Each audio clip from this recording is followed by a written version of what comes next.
مجھ سے کسی نے یہ سوال کیا کہ یہ حدیث شریف ہے کہ رسول اللہ صلی اللہ علیہ وآلہ وسلم نے فرمایا کہ میری امت جو ہے وہ 73 فرقوں میں، مسلک میں، ڈویژن میں ڈیوائیڈ ہو جائے گی، اور ان میں سے ایک جنتی ہے، اور پوچھا گیا کہ وہ جنتی کون ہے، تو آپ نے فرمایا کہ وہ لوگ جو میرے اور میرے صحابہ کے راستے پر ہوں گے، یعنی کہ جو مجھے اور میرے صحابہ کو فالو کر رہے ہوں گے وہ جنتی ہیں. So what does it mean? It means that the rest of 73 sects are going where? This one is going into Jannah, where the others are going. سب کہاں جا رہے ہیں؟ They are going hell. سارے کے سارے جہنم میں جا رہے ہیں. And they were from whom? کہاں سے ہیں وہ سارے کے سارے فرقے؟ وہ سارے کے سارے فرقے مسلمانوں کے ہیں، یعنی امت کی بات کی، یعنی مسلمان ڈیوائیڈ ہو جائیں گے. کتنے افسوس کی بات ہے. انفارچونیٹلی ہم سارے مسلمان اپنے آپ کو کسی فرقے میں ہونے میں فخر محسوس کرتے ہیں. شیطان ہمارے اعصاب پر اس طرح سے سوار ہے کہ ہم جب کسی کو بتاتے ہیں تو کہتے ہیں الحمدللہ دیوبندی مسلک سے تعلق ہے میرا، الحمدللہ میں اہل سنت والجماعت ہوں، الحمدللہ وہ جو اہل تشیع میں سے ہیں ماشاءاللہ الحمدللہ. اور یہ الحمدللہ یعنی اللہ کا شکر ادا کرتے ہیں کہ ہم ایک فرقے سے تعلق رکھتے ہیں. کتنے زیادہ افسوس کی اور شرمندگی کی بات ہے. ہمیں اس بات کا احساس ہی نہیں ہے ہم کیا کر رہے ہیں. We were not among that one sect جو جنت میں جانے والا ہے. ہم تو اپنے آپ کو ان لوگوں میں شامل کر رہے ہیں جو جہنم میں جانے والے ہیں. Because we have divided Islam into different sects and different divisions. آئیے ذرا اللہ سے پوچھتے ہیں اللہ نے قرآن میں ہمیں کیا حکم دیا ہے. اللہ تعالیٰ نے یا رسول اللہ نے ہمیں یہ حکم نہیں دیا کہ ہم ڈیوائیڈ ہو جائیں، بلکہ یہ وارننگ دی ہے کہ ایسا ہو جائے گا. لیکن چوائس ہماری ہے کہ ہمیں چوز کیا کرنا ہے. ہمیں ڈویژن ایک چوز کر لینی ہے اپنے لیے، یا ہمیں اسلام کو چوز کرنا ہے. اللہ تعالیٰ قرآن میں فرماتے ہیں وَاعْتَصِمُوا بِحَبْلِ اللَّهِ جَمِيعًا وَلَا تَفَرَّقُوا. اللہ تعالیٰ نے قرآن میں کیا فرمایا کہ اللہ کی رسی، یعنی یہ قرآن اور رسول اللہ صلی اللہ علیہ وآلہ وسلم کی سنت، یہ ایک رسی کی طرح سے، یہ ایک روپ کی طرح سے ہے جو تمہیں گرنے نہیں دے گی. اس کو مضبوطی سے پکڑ لو اور آپس میں ڈیوائیڈ نہیں ہو جانا، یعنی فرقوں میں مت بڑھ جانا. وَلَا تَفَرَّقُوا and do not divide religion into different sects. ایک دوسرے سے جدا جدا الگ الگ مت ہو جانا. تو اللہ رب العزت نے کیا حکم دیا ہے؟ کیا اللہ تعالیٰ نے یہ کہا ہے کہ جیسے ہی آپ کے پاس ایمان ہو جائے آپ ایک فرقہ شیعہ بن جانا اور ایک سنی بن جانا، پھر کوئی دیوبندی بن جانا، پھر کوئی بریلوی بن جانا؟ یہ تو نہیں کہا اللہ تعالیٰ نے. کہا کہ وَلَا تَفَرَّقُوا، کہ ایسا نہ ہو کہ تم ٹکڑے ٹکڑے ہو جاؤ. وَاعْتَصِمُوا بِحَبْلِ اللَّهِ جَمِيعًا، اور مضبوطی سے پکڑ لو اس رسی کو جو تمہاری طرف ہم نے بھیج دی ہے. ایک جگہ اللہ رب العزت نے فرمایا کہ اس سے زیادہ اچھی بات اور کون کر سکتا ہے جو لوگوں کو اللہ کی طرف بلائے اور نیک عمل کرے، اور جب اس سے پوچھا جائے تو وہ کہے کہ میں مسلمان ہوں. اللہ رب العزت نے کیا کہا کہ اس سے اچھی بات کس کی ہو سکتی ہے؟ یعنی کہ کوئی اگر مجھے یہ کہتا ہے کہ وہ اچھی کی طرف بلاتا ہے، حی علی الصلاح حی علی الفلاح، ہر مسجد سے آتی ہے، اور وہ کہتا ہے کہ آؤ بھلائی کی طرف، آؤ اللہ کی طرف، آؤ نیکی کی طرف، آؤ بھلائی کی طرف، آؤ فلاح کی طرف. ہر مسجد سے آواز آتی ہے، اور ہر مسجد کے دروازے پہ لکھا ہوتا ہے جامع مسجد اہل ہند، اہل دیوبند، جامع مسجد اہل وہابی، جامع مسجد اہل سنت والجماعت. کہیں لکھا ہوتا ہے امام بارگاہ فلاں، امام بارگاہ یہ اہل تشیع، اور پتہ ہی کیا کیا لکھا ہوتا ہے. لیکن آواز کیا آ رہی ہوتی ہے کہ اللہ کی طرف بلا رہا ہوتا ہے وہ. ریئلی اللہ تعالیٰ نے یہی فرمایا ہے؟ اللہ تعالیٰ نے کہا اس سے اچھی اور کس کی بات ہو سکتی ہے جو لوگوں کو اللہ کی طرف بلائے. یہاں تک تو سارے کے سارے چیمپئن بن گئے، سب اللہ کی طرف بلا رہے ہیں اور سب سے اچھی بات کر رہے ہیں. اور جو نیک عمل کرے، سارے نیک عمل بھی کر رہے ہیں، ہر اپنی اپنی جگہ پہ نیک عمل کر رہے ہیں. اور جب پوچھا جاتا ہے کہ کون ہو، تو پھر وہ کہتے ہیں الحمدللہ میں ہم اہل سنت والجماعت کی مسجد ہے، الحمدللہ مکتبہ دیوبند کی مسجد ہے، الحمدللہ اہل حدیث کی مسجد ہے، الحمدللہ وہابی مسلک کی مسجد ہے، الحمدللہ یہ امام بارگاہ یا یہ مسجد زین العابدین یہ اثنا عشری کی ہے، یہ امام بارگاہ حسینیہ یہ اہل تشیع کی ہے. تو ہم نے یہ تو نہیں کہا کہ جب اس سے پوچھا جاتا ہے تو وہ کہتا ہے کہ میں مسلمان ہوں. We have gone so far away from Islam We fall into divisions and we feel pride in it. But we are forgetting that we are falling into the other 72 sects in Islam, which is not a part of Islam.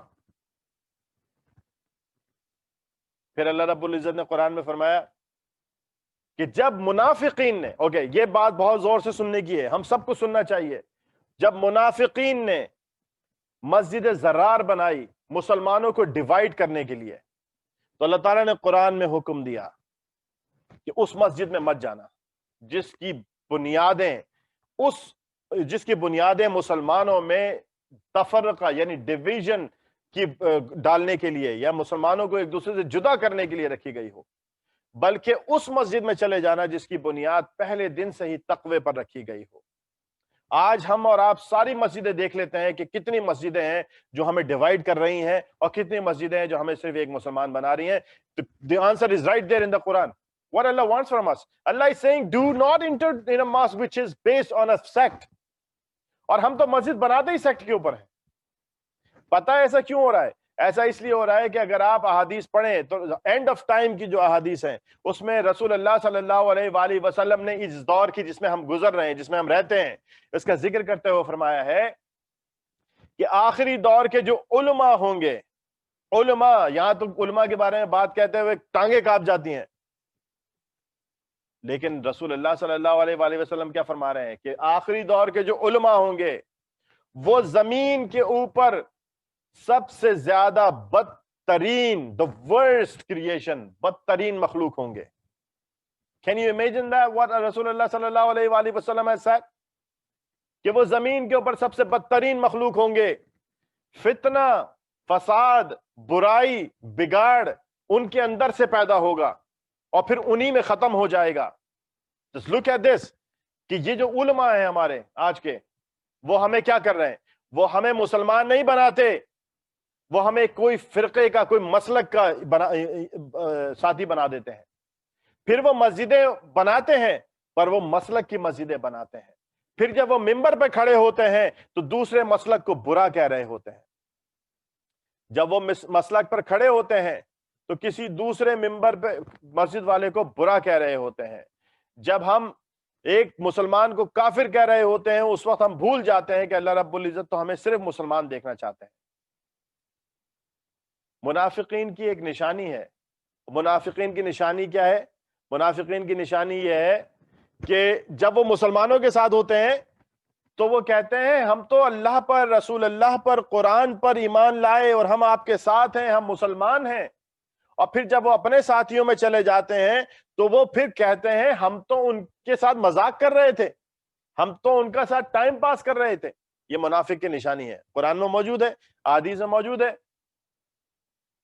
آئیے ذرا ہم ان کا حال بتاتے ہیں جو آج کے آخری دور کے بدترین علماء ہیں، کہ جب کوئی مجلس، کوئی ورکشاپ، کوئی سیرت النبی کے اوپر، کوئی اتحاد بین المسلمین یعنی یونیفیکیشن آف امہ کے اوپر کوئی پروگرام ہو رہا ہوتا ہے تو سارے کے سارے فرقے کے یہ بڑے بڑے اکابرین علماء ایک ساتھ ایک ہاتھ کی زنجیر بنا کے فوٹو سیشن کراتے ہیں اور کہتے ہیں ہم سب مسلمان ہیں، ایک ساتھ ہیں۔ وہاں کوئی سنی کسی شیعہ کو کافر نہیں کہتا، کوئی کافر کسی سنی کو کافر نہیں، کوئی شیعہ کسی سنی کو کافر نہیں کہتا، کوئی دیوبندی کو کسی بریلوی پہ اعتراض نہیں ہوتا، کوئی بریلوی کسی اہل حدیث کو ڈنڈے نہیں مار رہا ہوتا۔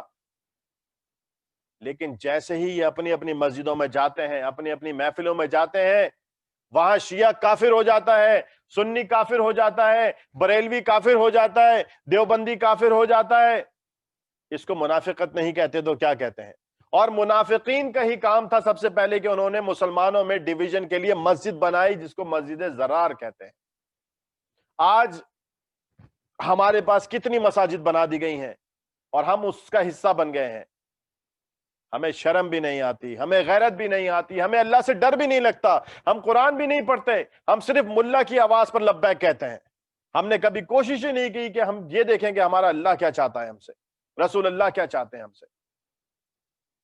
حب علی کے پر ماتم کرنے والے، حب حسین پر ماتم کرنے والے جتنے بھی ہمارے ساتھی ہیں، اگر ان سے یہ کہیں کہ کیا امام حسین، امام حسن یا حضرت علی کرم اللہ وجہ اہل تشیع یا اثناء عشری میں سے تھے؟ یا یہ کہیں کہ حضرت عمر فاروق یا حضرت ابو بکر صدیق رضی اللہ تعالیٰ عنہ اہل سنت والجماعت میں سے تھے، یا حضرت علی کرم اللہ وجہہ اہل حدیث میں سے تھے؟ ہمارا سب کا جواب یہ ہوگا ہرگز نہیں۔ تو کیا ہم یہ بھول گئے کہ ہمیں ڈیوائیڈ کس نے کرنا شروع کیا؟ سب سے پہلے یہ کام ہمارے ساتھ یہودیوں نے شروع کیا۔ یہودیوں نے اس مسجد زرار کی تعمیر پر کام شروع کیا تھا۔ اس کے بعد وہ خارجی، جتنے خارجی تھے جو چلے گئے تھے، پھر جب وہ سبائی ہو گئے، سبا عبداللہ بن سبا کی کمان میں آ گئے، وہ سارے کے سارے واپس جب آئے تو وہ سب کس کے کہنے پر آئے تھے؟ وہ سارے کے سارے یہود کے کہنے پر آئے تھے۔ آج ہم یہ بھول جاتے ہیں کہ بہت سارے فرقے جو بنائے گئے ہیں وہ فنڈڈ ہیں۔ ان کو فنڈ کرنے والی کون کون سی نیشنز ہیں یا کون کون سے کنٹریز ہیں، ہمیں سب کو پتا ہے۔ I don't have to go into the details of all that. But unfortunately, we think that we are a better Muslim because if we belong to a certain sect in Islam, aren't we following the pit of shaitan? Aren't we falling in the pit of Jahannam? Because we belong to one of those 72. وہ ایک فرقہ کون سا ہے جنت میں جائے گا؟ جو مجھے اور میرے صحابہ کو فالو کرتے ہیں۔ وہ صحابہ کو فالو کرنے والے کون لوگ ہیں؟ وہ سارے کے سارے مسلمان ہو سکتے ہیں، چاہے کسی بھی فرقے میں سے تعلق رکھتے ہوں۔ اگر وہ قرآن کو فالو کرتے ہیں، وہ رسول اللہ کو فالو کرتے ہیں، وہ صحابہ کرام کو فالو کرتے ہیں، تو وہ سارے کے سارے اس فرقے میں شامل ہو جاتے ہیں، چاہے وہ کہیں پر بھی ہوں، جو جنت میں جانے والا ہے۔ اب یہاں پر میں ایک بات کہتا چلوں، کیونکہ لوگ ہمارے بڑے سمجھدار ہیں، بہت عقل مند ہیں، بڑے زبردست ہیں، کہ زمین کے اوپر سے دیکھتے ہیں تو 7 زمینوں کے نیچے دیکھ لیتے ہیں کیا ہے، اور آسمان کی طرف نظر اٹھائیں تو 7 آسمان کے اوپر بھی دیکھ لیتے ہیں تو کیا ہے۔ تو اس سے پہلے کہ ان کے کچھ نظر آ جائے تو میں ان کو یہ بتا دینا چاہتا ہوں کہ جب صحابہ کی بات کی جاتی ہے، اٹ ڈز ناٹ اونلی مین کہ میں یہاں پر ہم صرف خلفائے راشدین کی بات کر رہے ہیں، یا یہ 4 ہمارے جو حضرت عمر فاروق، حضرت عثمان غنی، حضرت ابو بکر صدیق، ان لوگوں کی بات کر رہے ہیں، یا خالد بن ولید کی بات کر رہے ہیں، یا کسی اور کی بات کر رہے ہیں۔ جب کوئی مشن ہوتا ہے اور اس مشن کے اندر جو بھی شامل ہو جاتا ہے وہ ساتھی بن جاتا ہے، اس ساتھی کو کمپینین کہتے ہیں، عربی میں اس کو صحابی کہتے ہیں۔ مثال کے طور پر ایک مشن تھا حضرت موسیٰ علیہ السلام کا، کہ ان کو نبوت دے کر اللہ رب العزت نے بھیجا۔ موسیٰ علیہ السلام نے اللہ رب العزت سے کہا کہ میرے ساتھ میرا بھائی ہارون کو بھی کر دیجئے۔ ہارون کو ان کا ساتھی بنا دیا گیا، ہارون کو ان کا کمپینین بنا دیا گیا، ان کو بھی نبوت دے دی گئی، ان کو نبوت دینے کے بعد کمپینین بنا دیا گیا۔ ناؤ دے ور برادر، بھائی تھے لیکن ایک مشن میں ایک ساتھی تھے۔ اسی جب وہ کوہ طور سے اتر کر آئے تو ہارون علیہ السلام کی داڑھی پکڑ لی تھی کہ تم نے ان کو پلٹنے کیسے دیا۔ اسی طریقے سے حضرت حمزہ رضی اللہ تعالیٰ عنہ اگر چچا ہیں تو کیا وہ کمپینین نہیں تھے کہ وہاں کھڑے ہو گئے کہ میرا بھتیجا جو کہتا ہے وہ سچ ہے، اور کوئی اس کی طرف آئے گا خانہ کعبہ کی دروازے پر تو پہلے اس کو میرے پاس سے گزرنا پڑے گا۔ کیا صرف وہ چچا ہی رہ جائیں گے یہاں مشن میں، کمپینین نہیں ہو گئے؟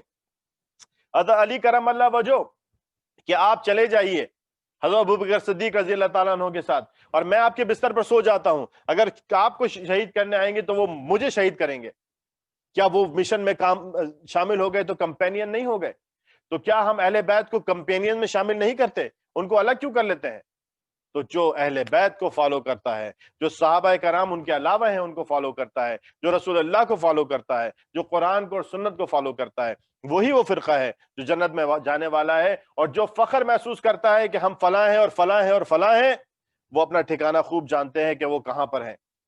اللہ رب العزت ہمیں صرف اور صرف مسلمان بنائے، کیونکہ قرآن میں اللہ تعالیٰ نے فرمایا کہ جب مرنا تو اسلام پر مرنا، جب مرنا تو مسلمان مرنا۔